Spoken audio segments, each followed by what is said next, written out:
Hello, everyone, and welcome to Lin Shi's Dissertation Defense. I'm Chris Field, the chair of the committee, and before I turn the microphone over to Adam Brandt, who will do the introduction of Lin, I just want to say a couple of words about the run of show. As is typical in this kind of thing, you're welcome to type questions for Lin at any point into the Q&A box at the bottom of your screen. And after Lin's presentation, we'll turn to as many questions as we have time for. If you enter your name with the question, you'll have a chance to be unmuted and ask the question orally. If you prefer to ask the question anonymously, or if you prefer to have me read the question to be answered by Lin, just check the anonymous box. Welcome again, and now let me turn the microphone over to Adam for the introduction. Hi there, welcome. Appreciate everyone attending, Lin's defense, and just wanted to say a few words before she gets started to introduce her. Lin started out her journey in the US at Knox College and then enrolled in the Yale School of Environment for her master's degree. After that, she went to work in the technology sector, working at Apple for a number of years before applying to come to Stanford. I remember when she was applying to visiting to apply to E-IPER and having a nice conversation with her. Since then, and one of the things that came across, as I recall meeting Lin for the first time, was how diligent and practical and thoughtful she was about the industry she was part of and the challenges it faced and things like that. And so she really had a plan going in and really had a really thoughtful and diligent approach to sort of trying to understand the impacts of the technology and IT sector. In addition, and so Lin has been with us here at Stanford for a number of years. She's transitioned back to the technology industry. In the past year, she's been working on her dissertation part-time and finishing it up, and also working at Amazon on life cycle assessment of products, which is sort of a key focus area of this dissertation. And so I'm glad to see that she's jumped back into the industry to help make things better. On a more personal note and less technical note, it's been a real pleasure. The sort of perhaps secret, perhaps not, of why this is such a great job is that we get amazing young people coming to Stanford, and then you get to advise them and learn about them and learn from them and become friends. And so it's really been a real pleasure learning from Lin and getting to know her. And it's been she's a good soul, and it's really been a lot of fun to talk with her and enjoy the last few years with her on a personal note. So with that, I'm excited and proud for Lin, and I'm excited to see what she has, and I hope you all enjoy her talk. So Lin, why don't you take it away? Thanks, Adam, for the introduction. And thanks everyone for joining me today for my dissertation defense in supply chain sustainability in the information communication technologies industry. It's a mouthful of a term, so from now on, I'll just use ICT to refer to the information communication technologies. So almost everyone has a smartphone nowadays, and smartphones are part of the ICT devices and ICT industry that has become an integral part of our daily life. ICT devices contain a lot of types of different metals and require complex supply chains to produce. They also have a global footprint as well as significant social and environmental impact. So as an electronics enthusiast and sustainability professional, I'm motivated by the question of how can we better evaluate, mitigate, and communicate the supply chain sustainability impacts associated with information communication products and services. So what does the ICT industry contain? So the scope of my study include the hardwares, which are the cell phones and laptops that's part of the foundation of the ICT, but also the infrastructure, such as the data center wire lines and the infrastructure that helps to enable the devices and services. And ICT industry accounts for about 3% of global emissions annually if we consider the life cycle impact of the relevant devices and services. So in order to understand ICT's products and services environmental impact, we need to consider their life cycle, which includes the raw material extraction, manufacturing, transportation, use, and end of life. And I pay special attention to the use phase. Unlike other commodities like t-shirts or a carton of milk, as a consumer or user, your interaction with the product is fairly straightforward. But for ICT devices, the interaction between the user and the product is fairly complex. And my dissertation looks into the nuances, specifically look at how users interact with the ICT devices and how can we better understand that. So I use a theoretical framework in sociology called organizational field to frame my research. I view ICT industry as companies, part of the organizational field that share same characteristics, which are enable people's communication needs. An organizational perspective allow us to analyze the interaction of organizations and how decisions are influenced by important stakeholders, such as investors, nonprofit organizations, consumers, and governments. In my first chapter, I look at how ICT companies interact with external stakeholders through their sustainability disclosure. In my second chapter, I look at how ICT companies interact with their consumers through their device and services, and specifically how user behavior can inform early stage process of ICT device design. My last chapter look at the flip side of the coin, which is how ICT devices can serve as a tool to track and record as an agent to understand user behavior and become an agent to educate consumers, users about their sustainability impact. So let's dive into the first chapter. My research questions are twofold. The first one is, what are the themes and narratives from ICT companies regarding key sustainability topics, such as climate change and supply chain over time? The second one is, what sustainable supply chain management practices currently exist in ICT companies? So the first one is more focused on themes and narratives. The second one is more focused on specific practices. Because of the different nature of the different questions, I use two methods to tackle these questions. The first one is machine-based text analysis. The second one is manual text analysis. For the two analysis, I choose different sampling strategy. For the machine-based text analysis, I included all documents reported from ICT companies in the Global Reporting Initiative, which is the largest repository of this kind. And it sampled over 2,000 documents in the span of 2 decades. For the manual text analysis, I stratified and random sampled 123 companies from the Bloomberg terminal in the year of 2019. Because manual coding is a very labor-intensive process, so the sample number is smaller. So how does this work? The process of machine-based text analysis follows the following steps.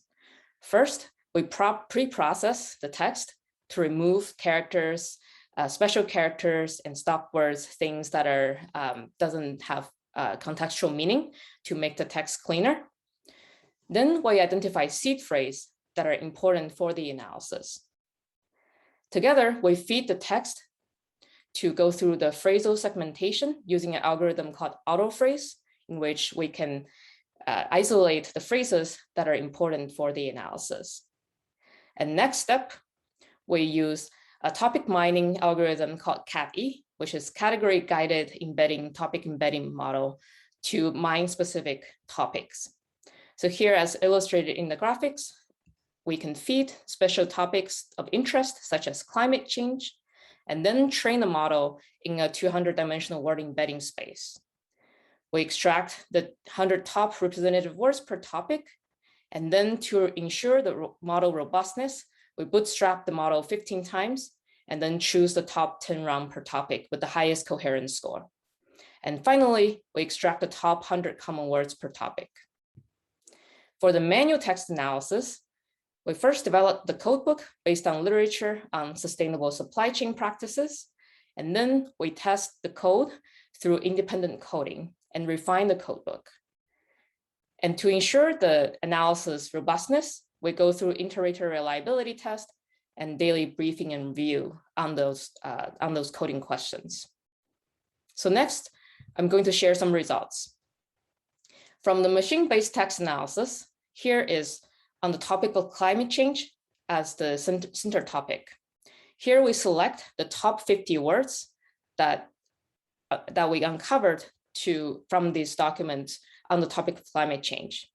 So each word is represented by a high dimensional embedding. To visualize them, we project these embedding to a 2-dimensional space here.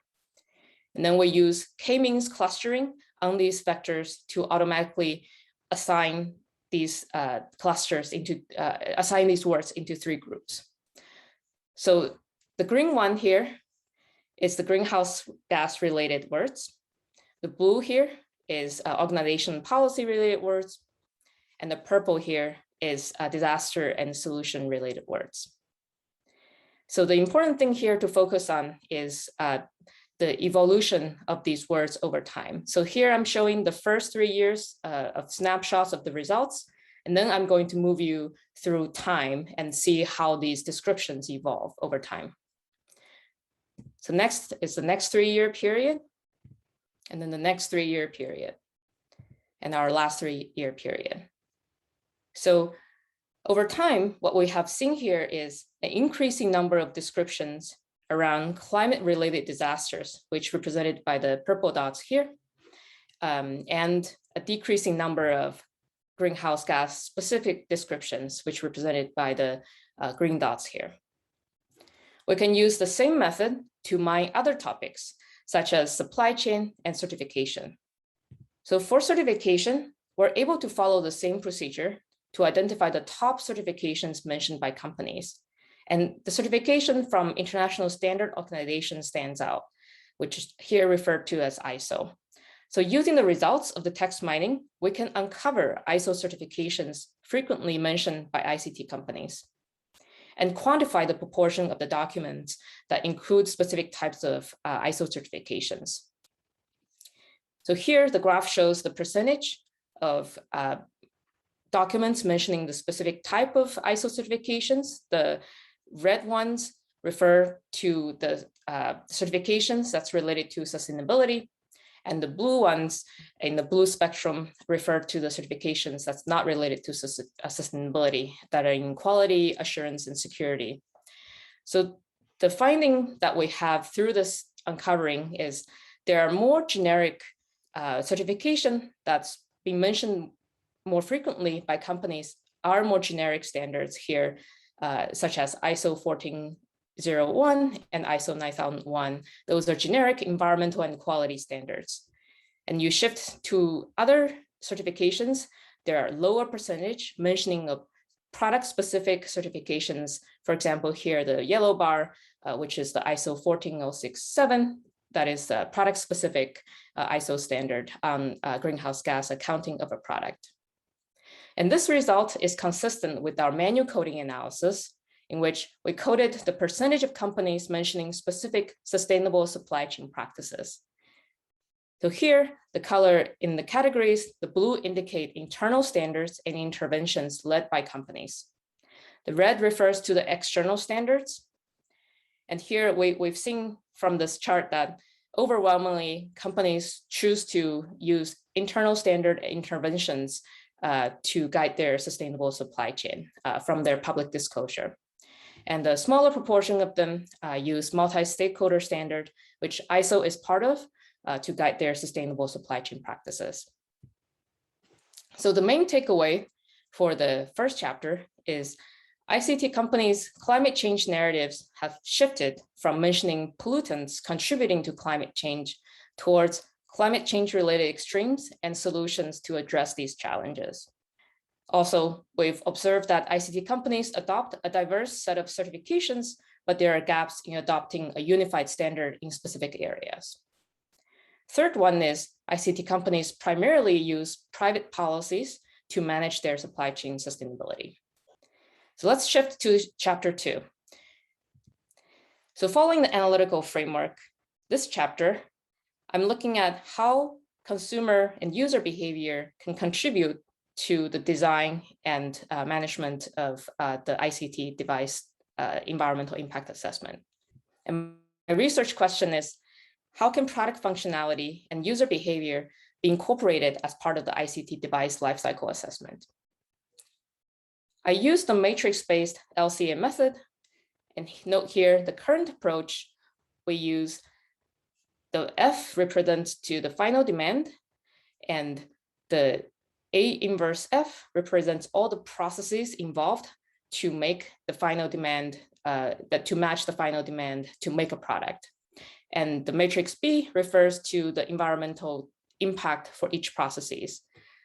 So using all of them multiplication we can calculate G, which is the total environmental impact for this specific final demand. A functionality-based approach here, the differences is we construct a functionality matrix in which each column represents a specific product functionality, and then we go through the same multiplication, and through that, we get a total output of a set of functionalities as a result. So how does it work in practice? The method goes as such as following. Here's the workflow. First, we identify the functionalities, here represented using this functionality matrix, where each column represents a specific product functionality. Next, we identify specific material and energy requirements for each functionality, here represented in the entry of each functionality, each column. And next, we identify process-based impact for these requirements, here represented using the matrix, the inverse of matrix A and the matrix B.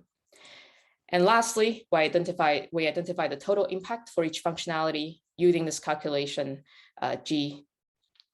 So putting it into practice, I want to show you a case study that I've done using smartphone, and it's for selected functionalities. So here I've selected 4 functionalities of smartphone. The first 3, the web browsing, video chatting, and photo messaging, are the most frequently used functionalities through US-based survey. The last functionality, virtual reality, is an emerging technology. So that's the first step of identifying the functionality. Next, how do we calculate the energy and resource requirements following the workflow that I shared earlier? So now I've shared, here is the workflow to calculate the energy and resource requirements at the device level, infrastructure level, and supply chain level. First, we collect a set of parameters, measurement, to calculate the energy and resource consumption. And next, we use the emissions factor to finally calculate the impact at different levels. So going to the results, here is the estimated carbon footprint of example smartphone functionalities, and this is largely based on industry average study and data. So the blue here in the bar shows the average based on the results based on average user behavior. The yellow bar shows the results based on maximum possible usage. So the results here show that virtual reality is an obvious hotspot in this analysis because one is it's a energy intensive, more energy intensive compared to other technology. The other reason is it's assumed to be used by the user for a longer duration. And the indication of this analysis is that if a company wants to look at technologies, look at generation over generation improvement for their carbon footprint, focusing on technologies such as virtual reality in this particular case is a correct path as hotspot identification. Of course, this is just a simple case study for different companies and different applications. The results can vary based on different user behavior. So the takeaway here is functionality-based lifecycle assessment can help early ICT product sustainability assessments. As I've shown here in this graph, typical lifecycle assessment or the typical flow of a product design and manufacturing process is starts from product problem definition all the way to the end of life. And environmental assessment here comes in at fairly late stage, mostly during after mass production. But using a functionality-based perspective, we can move the environmental impact assessment to throughout the product life cycle, and especially at the conception and product definition stage. So let's move on to the next chapter, where we look at specifically how ICT devices can be used as a tool and agent to better understand the user's personal carbon footprint. So going back to the analytical framework, this is the other flip side of the coin. And my research question is, how can ICT devices enable accounting of individuals' greenhouse gas emissions when they're directly engaged with these devices? And I do this by first conceptualizing the notion of use supply chains. Use supply chain here refers to the activities, resources, and infrastructure required to create and move products or services recorded on digital devices from where they're produced to where they're consumed. And conceptually, you can understand it as an orthogonal dimension of the conventional supply chains that I mentioned at the beginning of the presentation. And this extends our understanding through the lens of ICT devices. We can now, by looking at the use scenarios, to estimate the carbon footprint of individual actions that the user is, when the user is engaged with the devices. So the method that I use for my analysis are the functionality-based lifecycle assessment that I've shared previously, and the screenomics approach. So screenomics approach has provided a standard structure that contains information sequence describing the temporal organization, content, features, and context of a person's screen interaction. So the key aspect of screenomics is the extensive amount of screenomes, and here shown as screenshots, example collected from laptop and smartphone devices. And of course, screenomics work with consented individuals to participate and in the research to collect the data. And here, zooming in, I want to show you an example using last screenshot, which is a Caltrain schedule, to show you the workflow of how we go from the screenshots from screenomics approach to individuals' carbon footprint. So starting from a screenshot of Caltrain, we first categorize the screenome as web browsing based on the application. Then the researcher dive deeper into the specific action, which is the transportation behavior that this individual is taking the specific vehicle type to get from point 1 to point B. And here we collect the vehicle type, fuel type, and load factor information, and use literature review to look up the fuel emissions factor specific to the type of vehicle. And this allows us to calculate the transportation emissions at the behavioral level.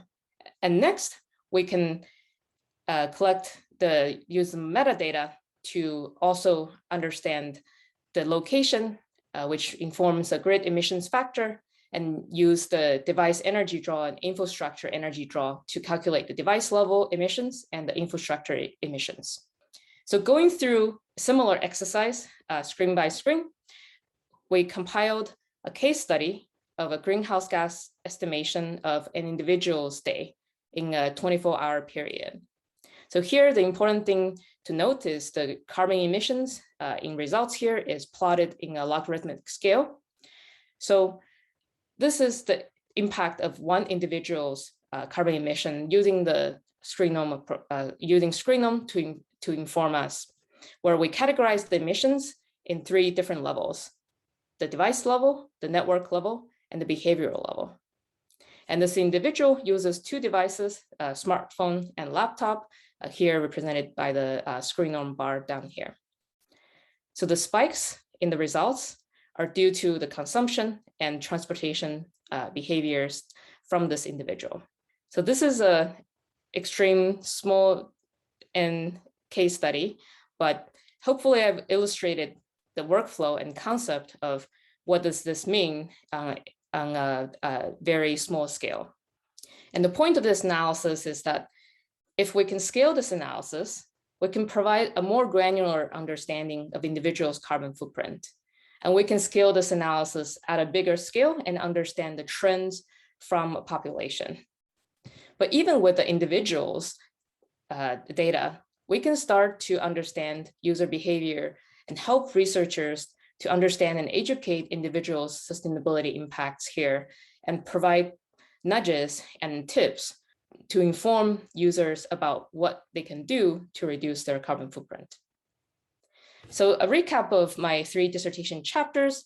My chapter 1, I identify key narratives and certifications that are critical to ICT companies' sustainability reporting. In my chapter 2, I've built a functionality-based LCA approach that can enable early-stage sustainability assessment of ICT devices.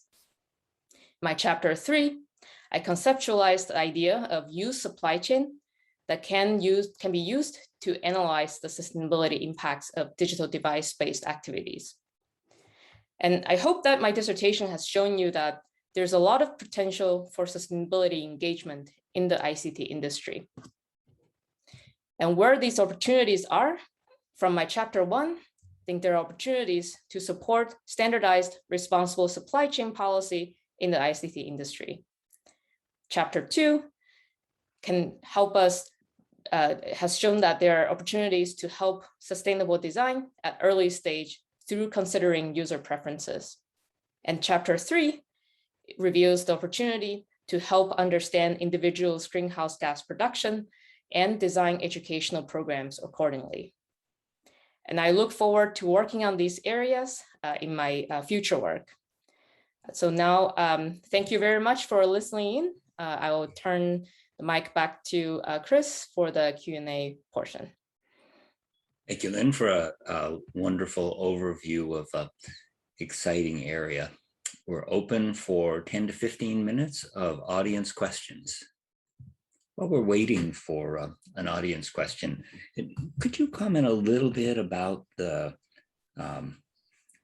sort of stage of development of the screenomics approach? Is that something that could be widely applied now, or is it really an early idea that's just beginning to have enough structure that it can be used? Yeah, thank you, Chris. That's a great question. It is the latter. So this is the first time that we've used the screenomics approach for sustainability analysis. So it's very exciting for me as a researcher to first to initiate the relationship with the Screenomics Lab, who have been a wonderful collaborator to work with. But this is really the first time that we've dived into this approach and this set of data to looking at individual-based greenhouse gases accounting based on digital devices screenshots. And although this is at the very beginning and early stage of development, we do have a plan to move forward. I think a lot of, as I've shared in the presentation, a lot of the work has been completed by the researcher in a manual categorization, in a manual tagging manner. So the labeling is very labor intensive, that requires manually categorizing each screenshot and looking at the environmental inventory of the activities that's relevant to that screenshots. And going forward, we're hoping to leverage some of the machine-based labeling tool to improve this categorization process. So I'm designing an iterative labeling scheme in which we can start to use computers to help us go through the labeling process so we can increase the number of screenshots and number of data that we can analyze. Thank you.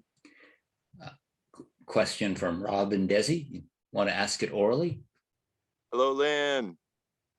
Can you hear me? Yes.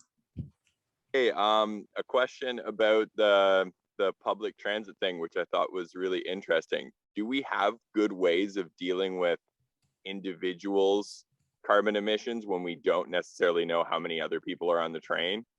Or is there going to be any data for that, or is that like totally unknown at this point? Really cool. Thanks, Rob, for the question. That's a great question. So in the case study, we've assumed average load factor of the specific train and buses that the user has taken. So because the nature of the this is the first time of the study of this kind, we've used the industry average and the average load factor to represent the transportation, the fullness of the bus and all. But going forward, I think there are opportunities to get more specific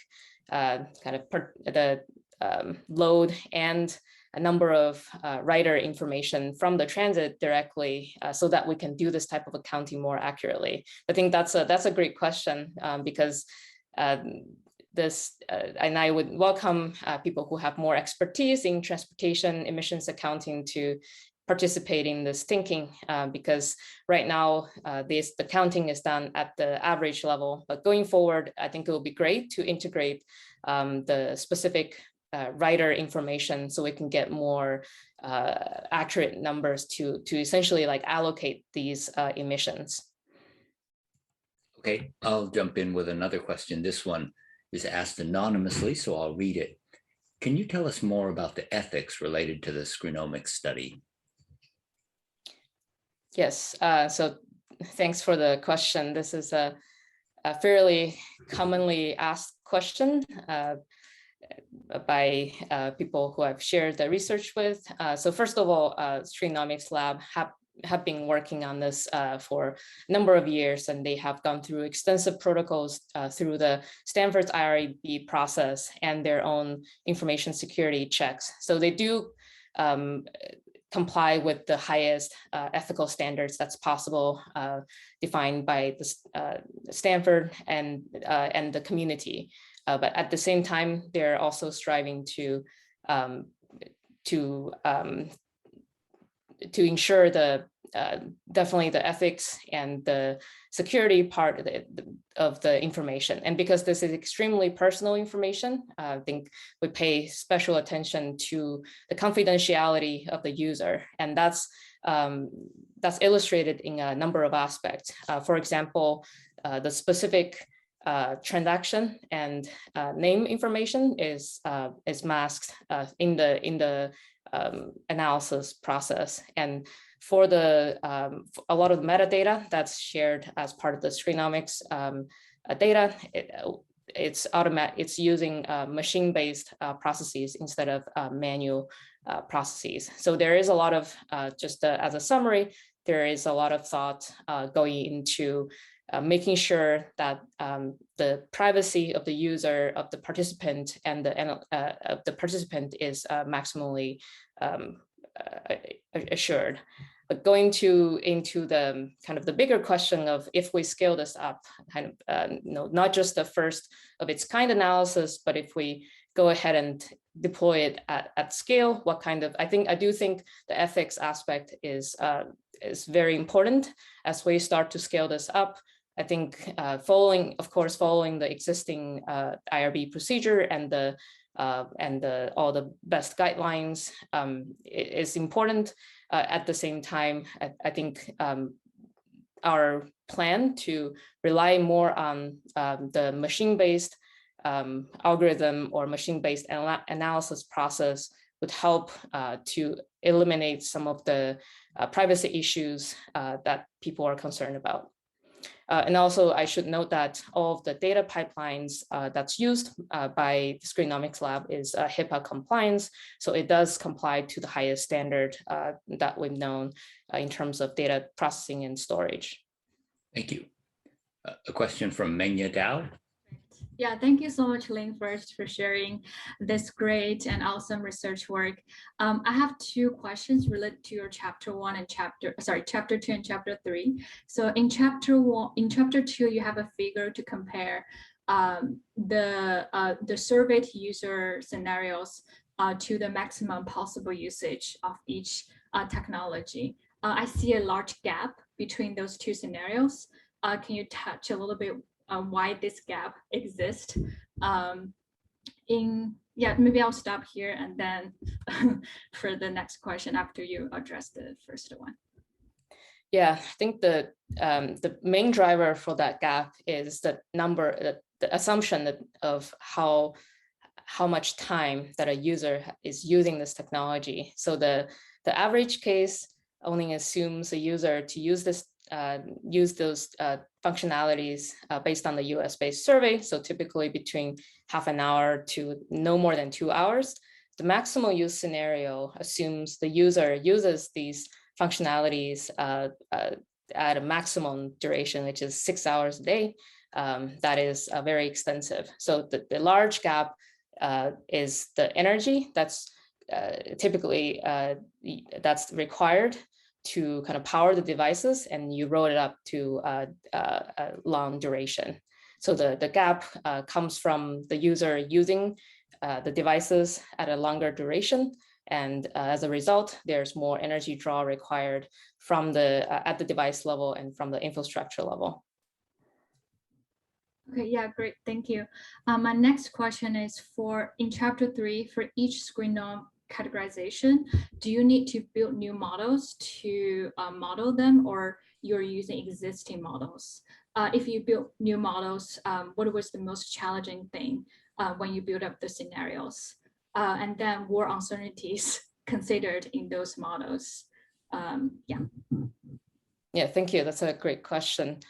So right now for the categorization is we started it based on more of a grounded approach, in that we kind of go through all the possible use scenarios based on literature in kind of smartphone and laptop use, and also go through all the existing screen nodes to categorize those activities. So we have some broad categories that's come up from more of a grounded, from a bottom-up approach, where we read the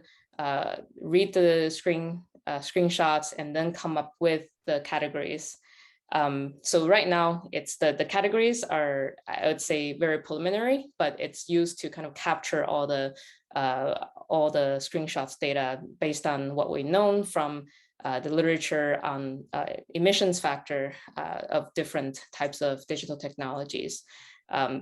So as you kind of can see here, this is a very manual process. And I do think going from this manual to automated labeling scheme, that would require a lot of training, but this can be done through an iterative kind of training process, in which we can split if we have a lot of screenshots data, we can start with training a small proportion of it based on already tagged screenshots. And then we can increasingly kind of increase the number of screenshots that we train, and then put them in a pool of already trained images.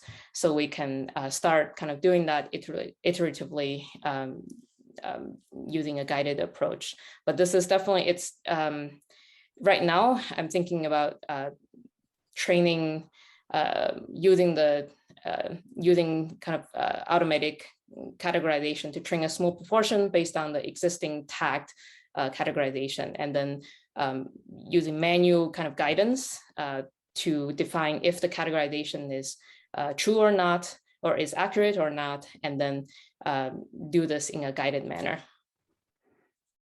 It definitely would be resource intensive. I think probably 2 to 3 researcher assistants help to go through this training. Thanks. I've got a bunch more questions that are asked anonymously. I'll read one here. How can ICT companies apply your research results to address the climate change challenge? What are other areas will you further work on if you have more time? That's a great question. I'll answer the first question. I think I've shared as in my last slides, I think there are a lot of opportunities that we can tap into based on this research.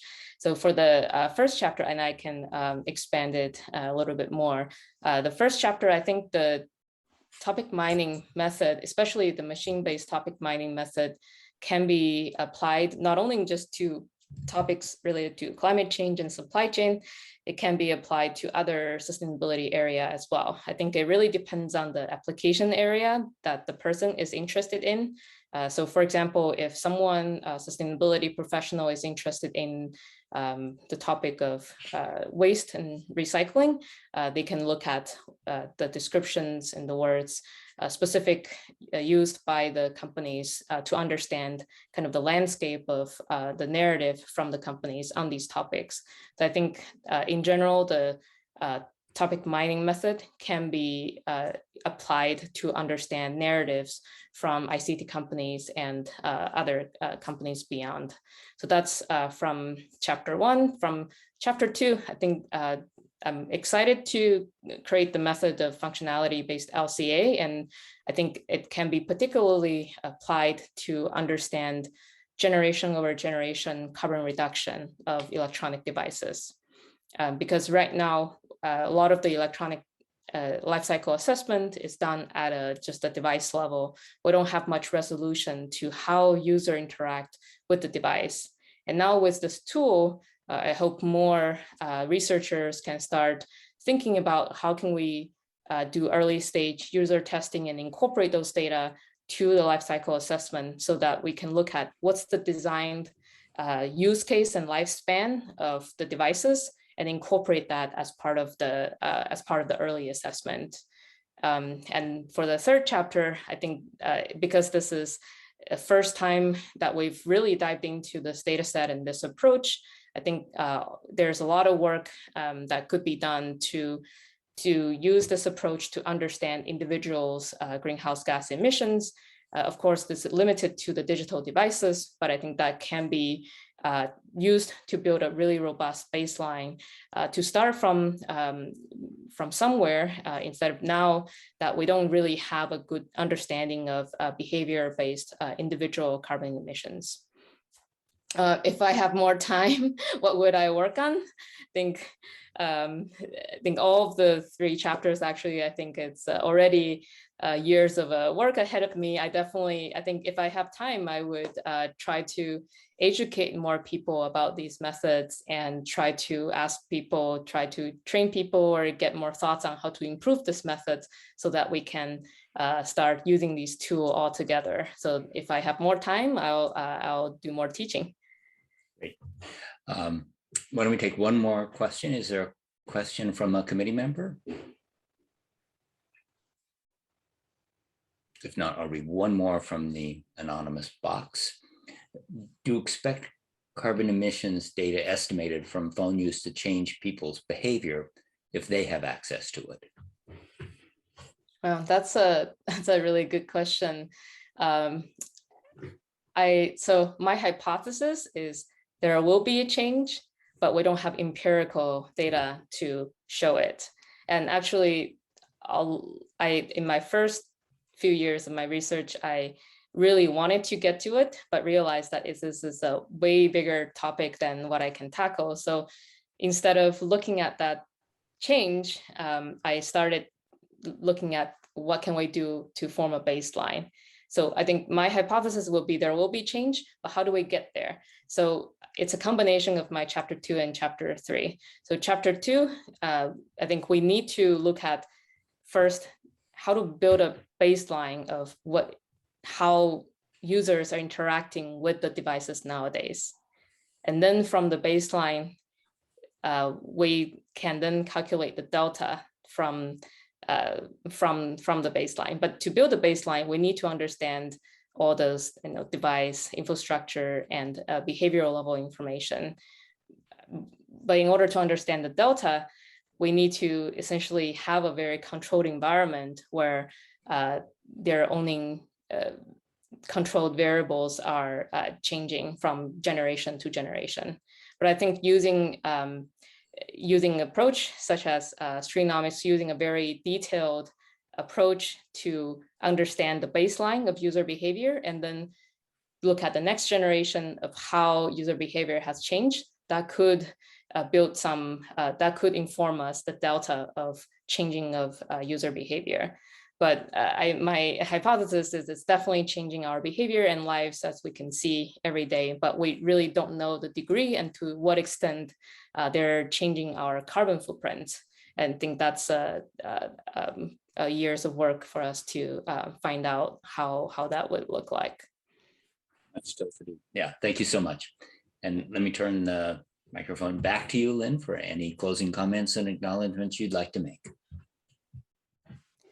So first, I want to acknowledge the funding sources that have helped me to fund my research throughout the years, including the travel and the participating in different types of the conferences. And secondly, I want to share my gratitude to all the health professionals who have helped me with my physical and mental health. As people who have known me, there been a lot of serious health issues throughout my PhD career, and I'm just truly grateful that a lot of health professionals have helped me throughout this time.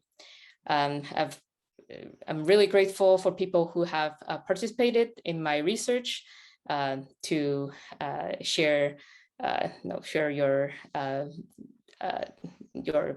precious time with me to help advance this area. And then I like to thank my committee members. First, Adam, you're the most amazing advisor that I could have ever asked.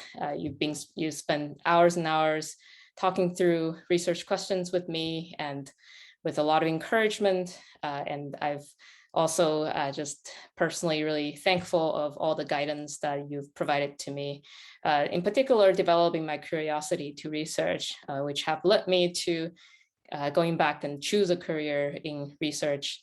I, of course, have a lot to learn, but I think you've really opened the door to me to show that research can be fun and interesting, and it's important to work with people who can help you advance your thinking.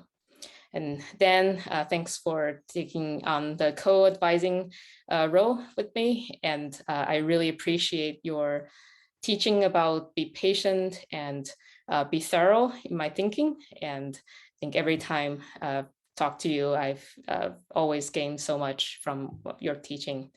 And Katharine, thanks so much for all of your help, numerous calls and trying to review every single manuscript that I've shared with you in such a finite way. I'm very grateful for all the tips and the help that you provided to me on the writing and how to become a better researcher and better person. Thank you so much.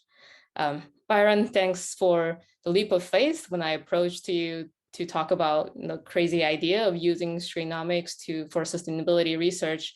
I think this is just the beginning of a very exciting journey. And I really hope that this initial collaboration could help us generate more interest and more collaboration going forward. And thank you and your lab for supporting me through this analysis, and really my deepest thanks. And then Chris, thank you for chairing and all these years, all the meetings and help with guiding my research question. I think you've provided me so much help in refining my research questions and redirecting my research to a way that's more meaningful and that's more impactful. And thank you for your guidance. I also want to thank the E-IPER program, all the amazing staff, our director, Nicole, and all the amazing staff that have been helping me throughout the years. Thank you. You're the backbone of the community, and I just really I have my deepest gratitude for your help throughout my time at E-IPER. It's been an amazing journey, and I'm really appreciative. For the E-IPER, I also want to thank the E-IPER students and alumni committee. I wouldn't be here without you. Thanks, Krista, for sharing this program with me, and everyone who's helped me with my research, listening to my practice, reviewing my draft. You all are the best, and thanks for building this amazing community in which we help and share resources and really help each other advance. And I want to thank my research assistants and my students from the Robley Living Lab of Sustainability, and the students who have helped me with the manual coding project. Camelia and Lena, thank you so much for your time, and you've taught me a lot in our interaction as well. I want to thank my mentors and collaborators who have helped me throughout the years. In particular, my advisors from college and masters, Marian, Chertao, and Peter and Katharine and Kevin in my college time. Thank you for igniting my curiosity in my early days. And I hope to continue pursuing my interest in environmental resources. And of course, thank my friends who have been there all throughout my life to see me from the beginning to now, and I wouldn't be myself without you. Thank you for your love and support over time. Then the lab and peer communities, I want to thank you for allowing me to participate in all types of the lab events and sharing your resources with me. And a special shout out to the Queer Book Club, who have really helped me to feel welcomed and the sense of community at Stanford. And then lastly, I'm excited to go back to work tomorrow, and thanks for my colleagues at Lab 126 to join me today, and also my previous colleagues at Apple's Environmental Technologies team. Thank you for listening to my ideas over years, and sharing and guiding my thoughts. And I think we're all in this field together, and I can't wait to go back and really join this really exciting field with you together. And special thanks to my cohort who have been there since my day one at Stanford. I'm grateful to have a really amazing cohort where we've been supporting each other throughout the years. And special shout out to the accountability group, Rebecca, Joshina, and Caroline. You've held me accountable, and I wouldn't be standing here without your support. And thanks, Randall, for playing music with me, and thanks, Andrew, for sharing your joy about things in life. And also want to thank my partner, Nhi, who stuck with me throughout the pandemic. It's uneasy to live during this time of turmoil, but you've been amazing partner, cook, the workout buddy, and just you being a partner throughout this really tough period, and I'm really thankful. And thank our two beautiful cats, Lena, who unfortunately can't be here with us today, but really beautiful soul that we remember, and Calvin, who is very naughty, who is with us today. And lastly, mostly I want to thank my family who have been seeing me throughout my journey in China and in the States, have been supporting me throughout years. My deepest gratitude to and all family members, especially my grandma, who have taken care of me in my very early days, and my parents, who have supported me in all situations throughout these years. I'm just lucky to be part of the family, lucky to be your child, and excited to get the support I need to move forward to the next chapter in my life. So my deepest gratitude to you all, and thank you so much for your support throughout the years. Thank you, Lin, for a wonderful presentation. Thanks everybody for joining us today. And let me close with a reminder that there will be a celebratory reception this afternoon at 5 o'clock California time. Thanks, everyone.